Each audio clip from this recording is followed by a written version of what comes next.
রাখবেন। এখনো পর্যন্ত আমরা যারা বাড়িতে আছি, রাস্তাঘাটে ঘোরাফেরা করছি এবং দোকানে অযথা ভিড় লেগে আছি, আমরা সবাই মজমায় এসে যাই। ভাই, আমরা বিভিন্ন জায়গা থেকে বক্তা এনেছি, তানাদের হ্যাম্বেলের নামও দেখেছি। প্রতিটা বক্তা তানারা এসে গেছেন, একের পর এক তানারা বক্তব্য রাখবেন। মজমা ফাঁকা রেখে বাইরে ভিড় করলে আমাদের কোনো লাভ নেই।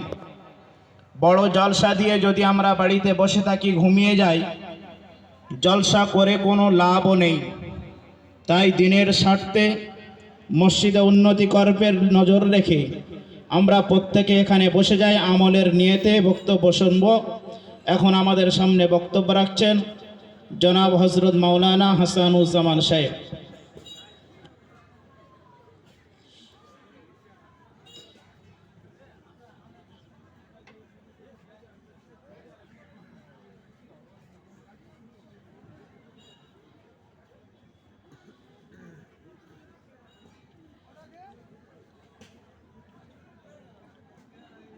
বিসমিল্লাহির রহমানির রহিম।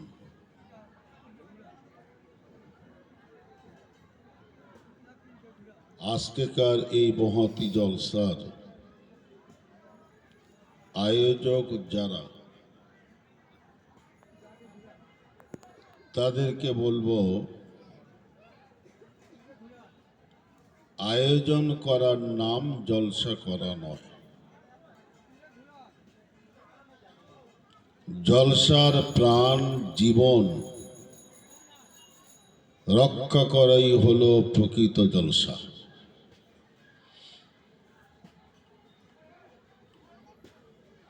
বর্তমান যে পরিস্থিতির শিকার এই জলসা,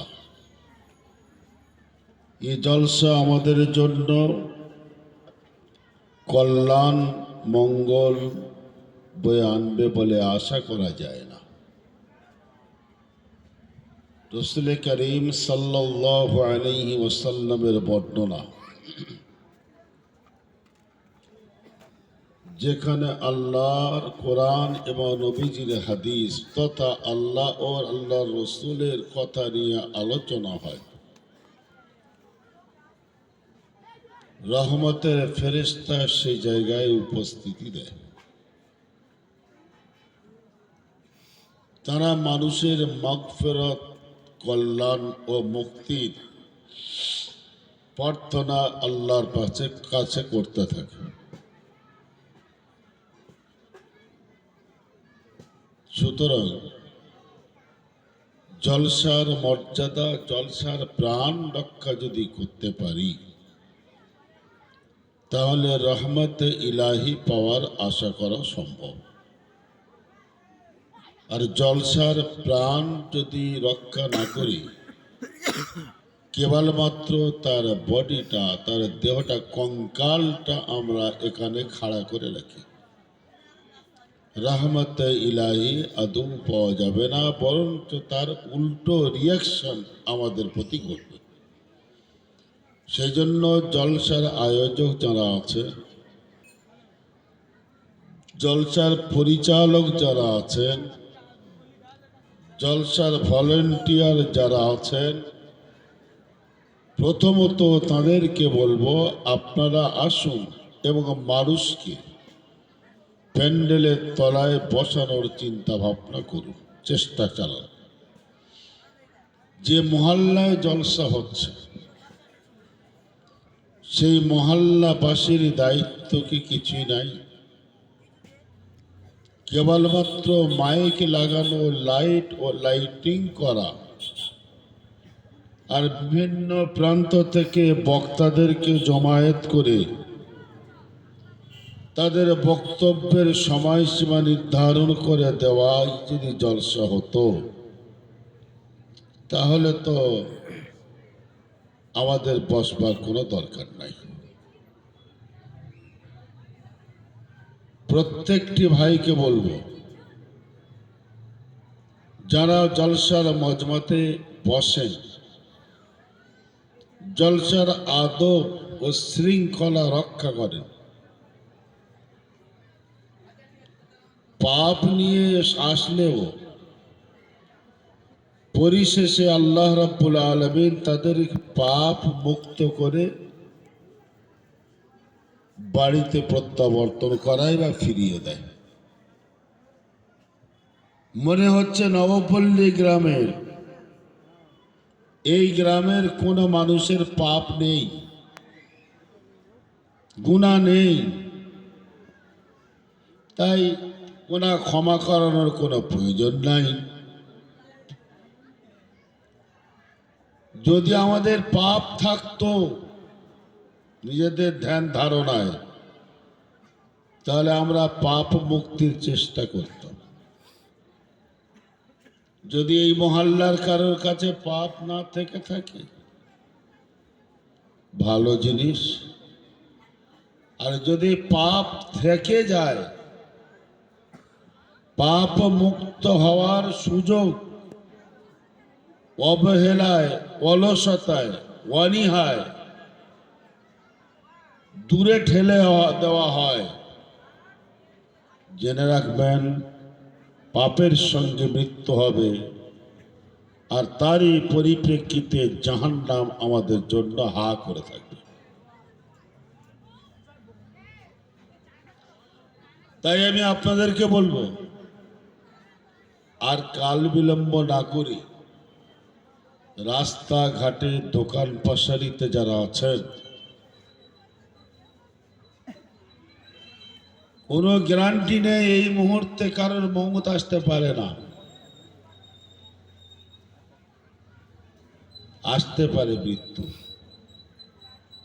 দোকান করতে করতে যদি মারা যায়,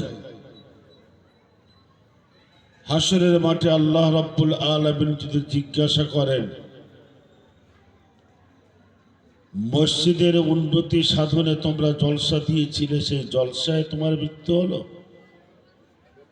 না কোথায়? জেনে রাখবেন এই জলসাগাহ, এই জায়গাটা সম্পর্কে রসুলের ফরমান, এই জায়গাটি হলো জান্নাতের একটা টুকরা অংশ। কেন বললেন? এ এমন একটা জায়গা নির্ধারিত করা হলো, যে জায়গায় মানুষ এসে আমল শিখবে, ইলম অর্জন করবে, তার উপরে চলে জান্নাতের হকদার বনে যাবে। তাই এই জায়গাকে জান্নাতের অংশ বিশেষ বলে নবীর বার্তা আমাদের কাছে পৌঁছানো হয়েছে। আমরা এত বড় লাটদার হয়ে গেছে যে আমাদের নবীর কথার গুরুত্ব থাকবে না, আল্লাহর কথার গুরুত্ব থাকবে না, আলেম ওলামাদের কথার কোনো মূল্য দেব না। এ কোন রাজ্যের কথা? মগর মল্লুক পেয়েছি সব নাকি? সাহাবায়ে কেরামদের জীবনী কি আমাদের কাছে আসেনি? একদা রাসূল পাক সাল্লাল্লাহু আলাইহি ওয়াসাল্লাম মসজিদে নববীতে ঘোষণা করলেন, তোমরা সব বসে যাও। সাহাবারা যে যেখানে ছিলেন বসে গেলেন। এই আওয়াজ একজন পথচারী সাহাবীর কানেও পড়ল। তিনিও পথের মাঝখানে বসে গেলেন। মানুষজন জিজ্ঞাসা করে, আপনি এখানে বসে কেন? তিনি বললেন, শোনোনি রাসূলুল্লাহ সাল্লাল্লাহু আলাইহি ওয়াসাল্লাম বসতে নির্দেশ করেছেন। মানুষেরা বললেন, তিনি কি তোমাদেরকে বসতে বলেছেন? যারা মসজিদের ভিতরে ছিলেন তাদেরকেই তিনি বসতে বলেছিলেন। তুমি তো পথে চলছো, পথচারী অবস্থায় আছো, পথিকের বেশে আছো, সুতরাং নবীজি তোমাকে বসতে বলেনি। উত্তর দিচ্ছেন সাহাবী, নবীজি যখন বললেন বসে পড়ো, আমি মসজিদে থাকি আর রাস্তায় থাকি, আমার উপরেও বসা অবধারিত হয়ে গেছে। এ ছিল সাহাবাদের জীবন চরিত্র, যার পরিপ্রেক্ষিতে আল্লাহ রাব্বুল আলামিন পরিচ্ছন্ন ভাষায় জানিয়েছেন, রাদিয়াল্লাহু আনহুম ওয়া রাদু আনহু। আল্লাহ তাআলা ওই সাহাবায়ে কেরামদের প্রতি সন্তুষ্ট, আর আল্লাহ তাআলার সিদ্ধান্তের প্রতি সাহাবায়ে কেরামরাও সন্তুষ্ট। তো আমার ভাই, জলসা করে যদি লাভ না পাই, সে জলসা করার থেকে না করা ভালো।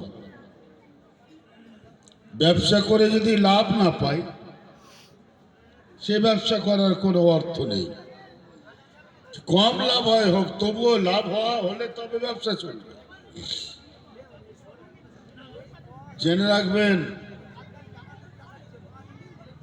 রাসূলুল্লাহ সাল্লাল্লাহু আলাইহি ওয়াসাল্লামের বাণী, রহমতের ফেরেশতা আল্লাহর নির্দেশে জলসাগাহের চতুর্দিকে বেষ্টন করে নেয়। যতক্ষণ পর্যন্ত জলসা চলে ততক্ষণ পর্যন্ত ফেরেশতারা আপন অবস্থায় বহাল থাকে। জলসা শেষে আল্লাহ পাকের দরবারে উপস্থিত হয়ে যায়। সুবহানাহু ওয়া তাআলা তিনি জানা সত্ত্বেও ফেরেশতাদেরকে বলবেন, তোমরা কোথায় গিয়েছিলে? ফেরেশতা উত্তর দেব, অমুক জায়গায় নবপল্লীতে জলসা হচ্ছিল, যেখানে কোরআন ও হাদিস বিতরণ হচ্ছিল, আলোচনা হচ্ছিল, আমরা সে জায়গায় গিয়েছি। মানুষজন ছিল? ফেরেশতারা বলবেন, হ্যাঁ। আল্লাহর পক্ষ থেকে ঘোষণা হবে, জিজ্ঞাসা হবে তারা কি চায়? বলে তারা জান্নাত চায়, জাহান্নাম থেকে মুক্তি চায়। আল্লাহ পাক আবার প্রশ্ন করে বলবেন, তারা কি কখনোই জান্নাত জাহান্নাম দেখেছিল? ফেরেশতারা বলবেন না। আল্লাহ বলবেন, তারা না দেখা সত্ত্বেও জান্নাত চায় আর জাহান্নাম থেকে বাঁচতে চায়, তাহলে দেখলে তো আরো অনেক বেশি বেশি যারা এটা চাইতো।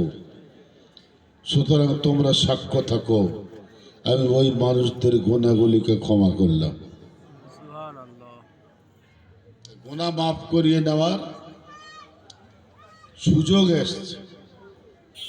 এই গ্রামের মানুষ যদি পাপী থাকেন আর ঘরে না থেকে এখানে এসে বসুন, আর যারা যদি পাপী না থাকেন আসার দরকার নাই, পাপী থাকেন তো এখানে এসে হাজির হন। যাই হোক, ডাকতে ডাকতে একখানি সময় চলে গেল। হ্যাঁ, এবার দু চার কথা কয়ে আর চল যাই।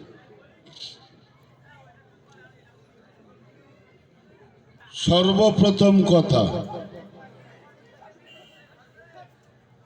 মানুষ পৃথিবীতে বেঁচে থাকতে গেলে, সূর্য আকাশে উদয় হতে গেলে, চন্দ্র আকাশে উদয় হতে গেলে, সমুদ্রের টান চলতে গেলে, বাতাস বইতে গেলে, দানার ভিতর থেকে গাছ হতে গেলে, নারী পুরুষের মধ্য হতে বাচ্চা আসতে গেলে, প্রতিটি ক্ষেত্রে একটা জিনিস জরুরি, তার নাম হলো রহমতে খোদা, হুকমে খোদা। আল্লাহর রহমত ছাড়া মানুষ পা তুলে এক পা তুলে আর এক পা ফেলবার সুযোগ ক্ষমতা রাখে না। আল্লাহর রহমত ছাড়া পৃথিবীর কোনো মানুষ ঘুমাতে পারে না। আল্লাহর রহমত ছাড়া পৃথিবীর কোনো মানুষ ঘুম থেকে জাগতেও পারে না। আল্লাহর রহমত ছাড়া পৃথিবীর কোনো মানুষ চোখে দেখতেও পায় না। আল্লাহর রহমত ছাড়া পৃথিবীর কোনো মানুষ জবানে কিছু বলতেও পারে না। আল্লাহর রহমত ছাড়া পৃথিবীর কোনো মানুষ হাত দিয়ে কোনো বস্তু স্পর্শ করতে পারে না। আল্লাহর রহমত ছাড়া পৃথিবীর কোনো মানুষ পা দিয়ে চলবার ক্ষমতা রাখে না। আল্লাহর মেহেরবানি ছাড়া পৃথিবীর কোনো মানুষের এক ঢোক পানি হলক থেকে পেটে পৌঁছাতেও পারে না। সব জায়গায় আল্লাহর রহমত জরুরি। তার রহম করম দয়া যতক্ষণ পর্যন্ত পৃথিবীতে বিরাজমান থাকবে ততদিন পর্যন্ত পৃথিবীর যাবতীয় বস্তু সকল সৃষ্টিকুল আপন আপন অবস্থার উপরে বহাল থাকবে। যখন তার দয়া ও অনুগ্রহ থেকে বঞ্চিত মাহরুম হবে, পৃথিবীর সকল জিনিস স্তব্ধ হয়ে যাবে। সূর্য উপর থেকে ছিঁড়ে পড়বে, চন্দ্র খসে যাবে, তারাগুলো ঝুরঝুর করে আকাশ থেকে পড়বে, সমুদ্রের পানি থেকে দাউ দাউ করে আগুন জ্বলবে, পাহাড় পর্বতগুলি সব ঝরঝর করে পড়ে তুলোর কণার মতো ধুলি কণার মতো উঠতে থাকবে।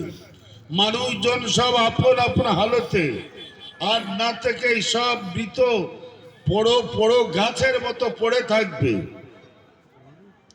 কবে? যেদিন আল্লাহর রহমত থেকে সৃষ্টিকুল বঞ্চিত হবে, মাহরুম হবে। সুতরাং রহমত ছাড়া আমরা কিছুই করতে পারবো না, আর আমাদের কিছু হবেও না।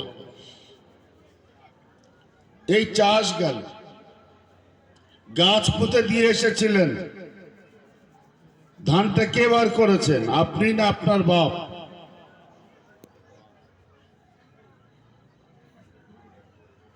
আমরা তো কেউ বার করিনি। আল্লাহ নিজ দয়ায় রহম ও করমে আমাদের জন্য ফসল মাঠে পানির উপরে তৈরি করে দিয়েছেন।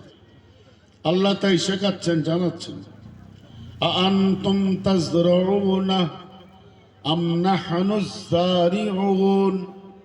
হে মানব সকল, তোমরা বলো, তোমরা কে ফল ও ফসল উৎপন্ন করেছো না আমি আল্লাহ উৎপন্ন করেছি? সকলেই বলতে বাধ্য আল্লাহ উৎপন্ন করেছে। তো আল্লাহ কখন করবেন? যখন আল্লাহর দয়া, আল্লাহর রহমত আমাদের উপরে বিরাজমান থাকবে, বহাল থাকবে, তখন করবে, তাছাড়া করবে না। সেজন্য ভাই, আমি বক্তব্য লম্বা করব না, শুধু বলবো রহমত পাওয়ার স্থল কোথায়, আর রহমত মানুষ পাবে কি করে।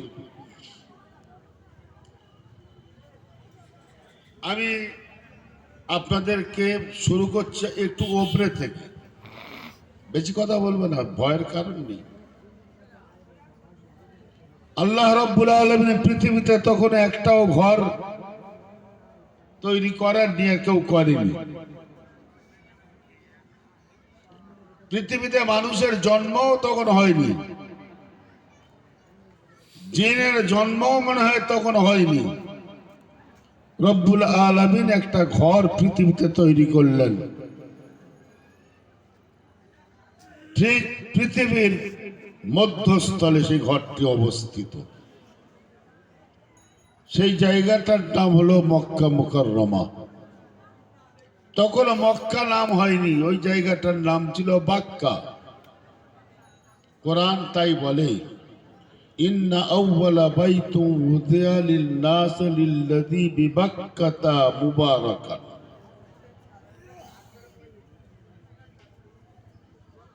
অবশ্যই প্রথম ঘর, ইন্না আউওয়ালা বাইতিন, অবশ্যই প্রথম ঘর, উযিয়া রাখা হয়েছে,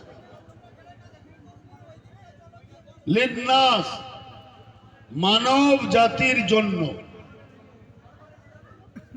লাল্লাযী বিবাক্কাতা যা মক্কায় অবস্থিত। কেন? ঘরটা কিরাম, তাতে কি পাওয়া যাবে? মুবারাকান, অতি বরকতময়। এইবার আমি আরেক ধাপ আগে বাড়ব, আপনারা মন দিয়ে শুনবেন। বক্তারা বক্তৃতা করছেন, বক্তারা আছেন, তারা বক্তৃতা করবেন, অনেক বড় বড় বক্তা আছে। আমি তো সেই লোকটা যার সব সময় দেখা পাই। আমার বক্তব্য শুনতে হবে না, কথা শুনুন। বক্তার বক্তব্য শুনবেন আর হাসানের কথাটা শুনবেন, বক্তব্য না। আর বক্তব্য মনে করে যদি শুনেন তো বক্তৃতাতে নয়, তা বক্তব্যটা শুনবেন কি করে? কথা হলে ঠিক আছে। তাহলে আপনারা আমার কি শুনবেন? বক্তব্য শুনবেন না কথা শুনবেন? জোরে বলুন। কথা শুনবেন, বক্তব্য শুনবেন না, কারণ আমি বক্তা নই, তা বক্তব্যটা আসবে করতে। তো আমি এবার আল্লাহর ঘর বাইতুল্লাহ, কাবা বাইতুল্লাহ ওখানে অবস্থিত হলো মক্কাতে। সেই ঘরের গুণগত দিক কি? রব্বুল আলামিন বললেন মুবারাকান, অতি বরকতময়। বরকত করতে কাজ কি করে হলো? আল্লাহ রব্বুল আলামিন বলছেন কোরআনে কারিমে, রব্বি জাআল হাযা বালাদান আমিনা ওয়ারযুক আহলাহু মিনাস সামারাতি মান আমানা বিল্লাহি ওয়াল ইয়াউমিল আখির ক্বালা ওয়া মান কাফারা ফাউমাত্তিউহু কলিলা সুম্মা আদতারহু ইলা আযাবিন নার। আল্লাহর কাছে হযরত ইব্রাহিম আলাইহিস সালাতু ওয়াস সালাম বললেন, কাবা ঘর তৈরি করার পরে তখন লোক নেই, জন নেই, পাহাড়, শুধু পাহাড় আছে, পর্বত আছে, গাছ নেই, পালা নেই, কিছুই নাই। মরুভূমি ও পাহাড় ভূমির উপরে আল্লাহ রাব্বুল আলামিন হুকুম করলেন হযরত ইব্রাহিম আর হযরত ইসমাইল, দুই বাপ বেটাকে ঘর তৈরি করো। কোরআন তার সাক্ষ্য বহন করে চলছে। وَإِذْ يَرْفَعُ إِبْرَاهِيمُ الْقَوَاعِدَ مِنَ الْبَيْتِ وَإِسْمَاعِيلُ, যখন উঁচু করে তৈরি করলেন, খাড়া করলেন হযরত ইব্রাহিম আর হযরত ইসমাইল, দুই বাপ বেটা মিলে কাবা ঘর। অনেক লম্বা ইতিহাস, আমি এতটুকু বলছি, কাবা ঘর তৈরি হয়ে গেল। কিন্তু সেখানে লোক নেই, জন নেই, কিচ্ছু নেই, কেবলমাত্র দুই বাপ আছে। তখন হযরত ইব্রাহিম আলাইহিস সালাতু ওয়াস সালাম আল্লাহ পাকের কাছে বললেন, রব্বি জাআল হাযা বালাদান আমিনা, হে আমার প্রতিপালক, আপনি তৈরি করে দিন এই চত্বরটা একটা শহর। কেমন শহর?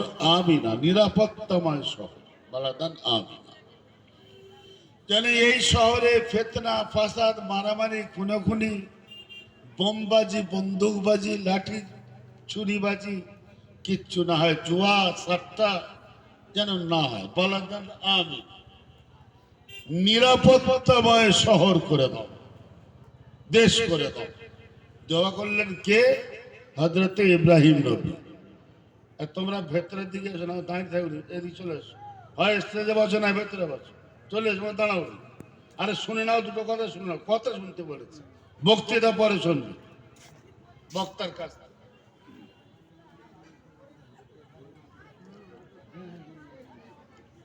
তো নিরাপত্তাময় শহর চাইলেন কে? চাইলেন হযরত ইব্রাহিম আলাইহিস সালাম। কখন চাইলেন? যখন কাবা ঘর তৈরি করলেন। তারপর যতক্ষণ পর্যন্ত মক্কা ভূমিতে কোনো ঘর ছিল না, ততক্ষণ পর্যন্ত নবী ইব্রাহিম আল্লাহ পাকের কাছে শহরের দোয়া করেন, দরখাস্ত পেশ করেন। ইব্রাহিম দোয়া করছে বালাদান আমিনা, নিরাপত্তাময় শহর। তাহলে এমাল আর ব্যবহার করে চলবে? এমাল, এই উত্তর দাও তাড়াতাড়ি, চলবে? চলবে না। এইরকম চেলে দেওয়া মাল চলবে না, তাহলে নিরাপত্তা বিঘ্নিত হবে। খুব গালাগালি করা হবে না, নিরাপত্তা বিঘ্নিত হবে। বলে বলছে লোকজন না নিরাপত্তাময় শহরে বসবাসের সুযোগ পেল, খাবেটা কি? নবী ইব্রাহিমের চিন্তা হচ্ছে এরা খাবে কি? এবার আল্লাহর কাছে বলছে ওয়ারযুক আহলাহু মিনাস সামারাত, আল্লাহ তুমি এদের রুজির ব্যবস্থা করো ফল ফ্রুটের দ্বারায়। তবে একটু কৃপণতা করলেন ওই জায়গায়, বললে শর্ত লাগিয়ে দিলেন, কাদের তুমি ফল ফ্রুটের রুজি দেবে, রেস্কা দেবে? নবী ইব্রাহিম বলছে মান আমানা মিনহুম মান আমানা বিল্লাহ, ওই বসবাসকারীদের মধ্যে যারা ঈমান আনবে আল্লাহর প্রতি, ওয়াল ইয়াউমিল আখির, আর আখিরাতের প্রতি। নবী ইব্রাহিম বললে যারা আল্লাহর প্রতি ঈমান আনবে, আখিরাতের প্রতি বিশ্বাস করবে, তাদেরকে তুমি রুজির ব্যবস্থা করো। কি দিয়ে? ফল ফরুট দিয়ে। আল্লাহ বলে ইব্রাহিম তোর কথা তো মেনে নেব, নিলাম, কিন্তু তোর ওই শর্তটা আমি মানি না। আল্লাহ বলছেন তোর শর্তটা আমি মানি না। কেন?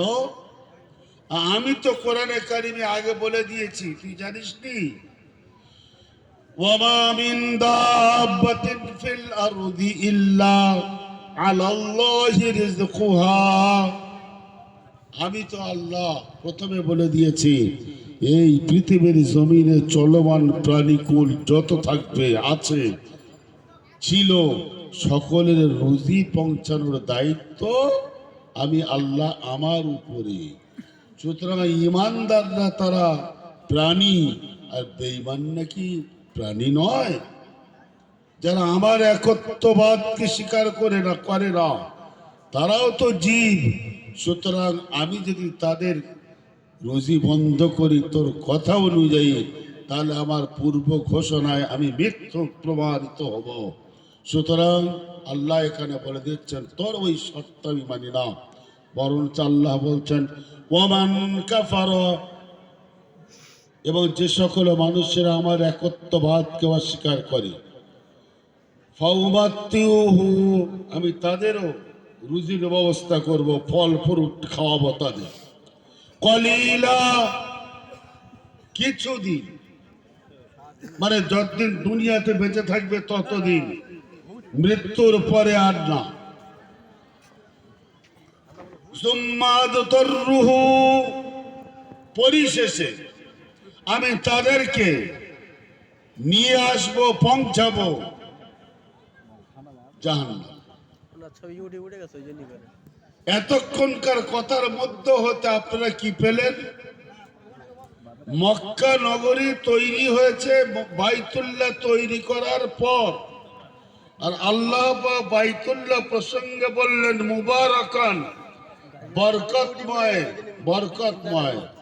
তাহলে এলাকার বরকত, মহল্লার বরকত, গ্রামের বরকত যদি নিতে হয়, আল্লাহর ঘর তৈরি তৈরি ভেঙে দিতে হবে, তাই না? বাবরি মসজিদ তো ভেঙে দিবি, তাই না? আল্লাহর ঘর নির্মাণে বরকত পাওয়া যায়। রাসূলুল্লাহ সাল্লাল্লাহু আলাইহি ওয়াসাল্লাম পৃথিবীর প্রতিটি মহল্লায় যেখানে ঈমানদার বসবাস করে তাদের জন্য ঘোষণা করলেন তোমরা প্রতিটি গ্রামে গঞ্জে পাড়ায় মহল্লায় মসজিদ তৈরি করো। কার নির্দেশ? রাসূলের নির্দেশ। মসজিদ তৈরি করার নির্দেশ প্রদান করলেন। কেন?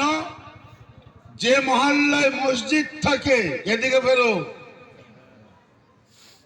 যে মহল্লায় মসজিদ থাকে সে মহল্লায় আল্লাহ রাব্বুল আলামিন উপর থেকে বরকত নাজিল করে সেই মসজিদে, আর ওই মসজিদ ভিত্তিক বরকত, অবতীর্ণ হওয়া বরকত পুরো মহল্লার মধ্যে সাপ্লাই হতে থাকে। এক নম্বর দিক বরকত পাওয়ার জন্য। দু নম্বর কথা এবার বলে শেষ করব। যারা মসজিদে যায়, আমরা যারা যাই না আমরা জানি না, যারা মসজিদে যায় নিত্য নৈমিত্য, মসজিদে ঢোকবার সময় প্রথম ডান পা রাখে। কেন? তার কারণ কি? রাসূলুল্লাহ সাল্লাল্লাহু আলাইহি ওয়াসাল্লাম বলেছেন,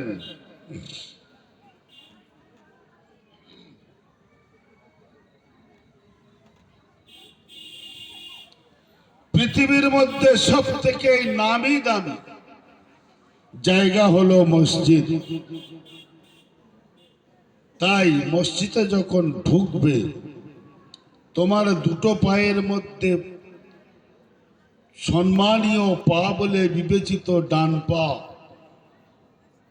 সেই জন্য তুমি প্রথমে মসজিদের ভিতরে ডান পাটা ঢোকাও।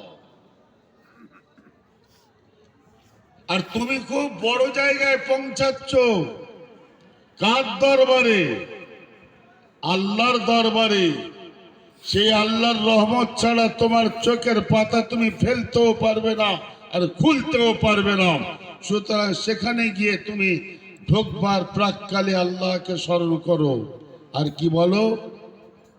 আল্লাহুম্মা আফতাহ লি, বলো না গো, আমি ভুলে গেছি। আবওয়াব রহমাতিক,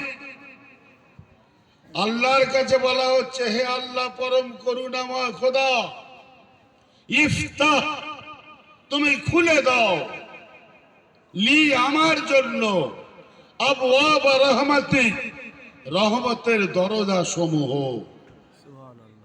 কার কাছে যাচ্ছে? আল্লাহর কাছে। ঘরটা কার? জোরে বলতে হবে, আল্লাহর। আল্লাহর। আল্লাহর ঘরে যখন ঢুকছি, ঘরের ইজ্জতের পরিপ্রেক্ষিতে আমার ডান পা প্রথমে ঢোকাচ্ছি, আর এখনো ঢুকিনি, তবু আমি আল্লাহর কাছে বলছি, আল্লাহ তুমি আমার জন্য রহমতের দরজাটা খুলে দাও। দরজাগুলি খুলে দাও, একটা নাই, দরজা সমূহ খুলে দাও। বৃষ্টির দরজা, রৌদ্রের দরজা, শীতের দরজা, গরমের দরজা, বাতাসের দরজা, ব্যবসার দরজা, বাচ্চা কাচ্চার দরজা, ছেলে মানুষ করার দরজা, চাষের জমিতে ফসল ফলার দরজা, যত জায়গা আছে সব জায়গায় যেহেতু তোমার রহমত লাগবে, তোমার দয়া লাগবে, অনুগ্রহ লাগবে, সুতরাং আল্লাহ তুমি সব আমার জন্য তোমার দরজাগুলিকে, রহমতের দরজাগুলিকে খুলে দাও। ঘরে ঢোকা হলো, দু চার রাকাত নামাজ ফামাজ যা পড়ার পড়ে নিল, নে এবার আল্লাহর ঘর থেকে বেরিয়ে আয়, রহমতের দরখাস্ত তোমার কত সব কিছু করে নেবো, একটু দেখো তুই পাই না রহমতের, আমি যেমন কিচ্ছু করিনি, তুই গরম করছিস। রহমতের দরজা ফরজা গুলো সব খোলা হয়ে গেল। এইবার আল্লাহ রাব্বুল আলামিনের বান্দা এবার মসজিদ থেকে বার হবে। মসজিদ থেকে বার হলে দুনিয়ার বিভিন্ন জিনিসের দরকার। জোয়ান ছাওয়ালগার একটা জোয়ান মেয়ে দরকার, এরাই তো ঢুকবে মসজিদে, মেয়েরা তো যায় না, তো ওরা বলবে কি? অনেকদিন তো বে হয়েছে কিন্তু বাচ্চা হয় না, ওরা একটা ছাওয়ালের দরকার। উপায় রোজগারের জন্য একটা কারখানার দরকার, ব্যবসার দোকানের দরকার, আর আরো অনেক দরকার। এগুলো তো দরকার না, ঠিক আছে। এবার মসজিদ থেকে বার হচ্ছে, তখন এবার আল্লাহ রাসূল আমাদের বলছেন, জানাবতানা ভাবে ফিরে যাও না, একটা জিনিস চেয়ে যাও আল্লাহর কাছে। এখনো তুমি মসজিদের ভেতরে আছো, ঢোকবার সময় চেয়েছো একটা রহমতে ইলাহি, তুমি রহম করো। আর এবার যখন তুমি বার হচ্ছ, তখন সেই আল্লাহর কাছে আর একটা চেয়ে বেরিয়ে যাও। কি দোয়া পড়ে গো? আল্লাহুম্মা ইন্নী আসআলুকা মিন ফাযলিকা। এবার আল্লাহর কাছে সওয়াল করে চাই, আল্লাহ ইন্নী আসআলুকা, অবশ্যই আমি তোমার কাছে চাচ্ছি, সওয়াল করছি, যাচিঙ্গা করছি, মিন ফজলিকা, তোমার পক্ষ থেকে ফজলের, ফজল শব্দটা রুজির উপরে আসবে, কাপড়ের উপরে আসবে, মাকানের উপরে আসবে, ব্যবসার উপরে আসবে, চাষের উপরে আসবে, পৃথিবীর যে জায়গায় আপনার দরকার সেই জায়গায় ফজল শব্দটা এসে দাঁড়াবে। তাহলে আল্লাহর রহমত আর ফজল মানে রুজি, এই দুটো নেওয়ার জন্য আমাদের নবীজি কি শিক্ষা দিলেন? কোথায় গিয়ে? ঠাকুর ঘরে গিয়ে, চায়ের দোকানে গিয়ে, হাটের বাজারে গিয়ে, তাসের আড্ডায় বসে, জোয়ার ঘাটিতে বসে, সিরাবের ভাটায় বসে, ভাটিতে বসে, মদের ভাটিতে বসে, রাজনীতির এবার আপনার দলিজে বসে নেই। আল্লাহর ঘরে মসজিদে যখন তুমি ঢুকবে, রহমতে ইলাহির দোয়া করো, চাও, যখন বার হবে দুনিয়ার বিভিন্ন তোমার বিভিন্ন প্রয়োজনীয় সম্পদ ও জিনিসপত্রের জন্য সেই আল্লাহর কাছে তুমি সওয়াল করো। তিনিই একমাত্র দাতা, পৃথিবীর কেউ কোনো দাতা তা না, কোন দাতা তার সমতুল। বুঝাইল গাইল না, কথা শেষ। তাহলে চাওয়ার জায়গা কটা? জোরে বলে, এবার উত্তর সকলের লাগবে। চাওয়ার জায়গা কটা আছে? আল্লাহ আকবার। আমি বোঝাতে পারছি, আমি বক্তৃতা করিনি, আমি কথা বলছি, তোরা বুঝি না। চাওয়ার জায়গা কটা? জোরে বলছি, সকলে বলতে হবে। সেটা কোনটা? মসজিদ। সেই মসজিদ তাহলে তৈরি করা আমাদের প্রয়োজন আছে না নেই? আছে। কারা করবে মসজিদ তৈরি? আল্লাহ রাব্বুল আলামিন বলছেন, ইন্নামা ইয়ামুরু মাসাজিদাল্লাহ মান আমানা বিল্লাহি ওয়াল ইয়াউমিল আখির। আল্লাহ বলছেন ইন্নামা ইয়ামুরু, ইয়ামুরু মানে হুকুম করছেন কে? আল্লাহ। অবশ্যই হুকুম দিচ্ছেন আল্লাহ। ইয়ামুরু, ইন্নামা ইয়ামুরু মাসাজিদাল্লাহ। আল্লাহ রাব্বুল আলামিন, না মানেটা ভুল করেছি, অবশ্যই আল্লাহ রাব্বুল আলামিনের জন্য তামির করে যারা মসজিদ। কারা করবে? কোন গ্রুপের মানুষ করবে? আল্লাহ তা জানিয়ে দিচ্ছেন, মান আমানা বিল্লাহ। মসজিদ তৈরি করে কারা? আল্লাহর প্রতি ঈমান আনে যারা। মসজিদ তৈরি করে কারা? আখিরাতের প্রতি বিশ্বাসী যারা। কথাগুলো বোঝাতে পারছি নাকি আমি জানি না। তাহলে যারা ঈমানদার, আল্লাহর প্রতি ঈমান আনে, আখিরাতের দিনের প্রতি ঈমান রাখে, মসজিদ তৈরি করবে তারা। আমরা এখানে যারা বসে আছি, কজন বেঈমান আছে? হাত তুলি তো। বেঈমান কজন আছো? হাত তুলি। আল্লাহর মেহেরবানি, কেউ বেঈমান আমরা নেই, সকলে ঈমানদার। আল্লাহ বললেন এরাই মসজিদ তৈরি করবে। আমাদের প্রধানমন্ত্রী এখানে মসজিদ তৈরি করে দেবে? মমতা করে দেবে? উত্তর লাগবে তো না, তারা করবে না।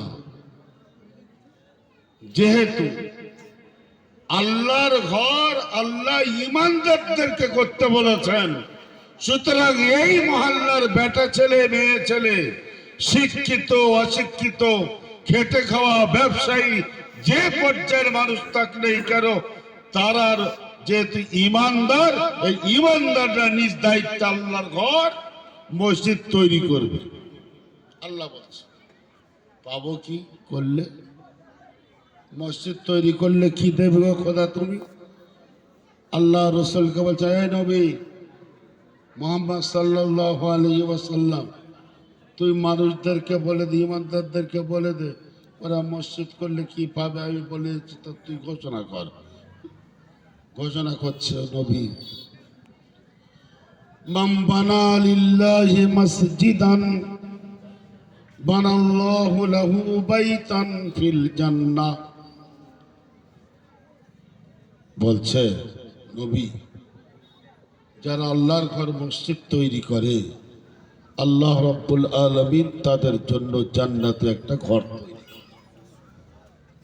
সুতরাং আল্লাহর ঘর মসজিদ তৈরি করলে আল্লাহর রহমত পাওয়ার জায়গা তৈরি হলো, আল্লাহর পক্ষ থেকে ফজল ইহসান পাওয়ার ঘোরাবার জায়গা তৈরি করতে পারলাম, এবং সেই সাথে সাথে মৃত্যুর পরে জান্নাতের মধ্যে একটা আলিশান ঘরের ব্যবস্থা করে মরতে পারলাম।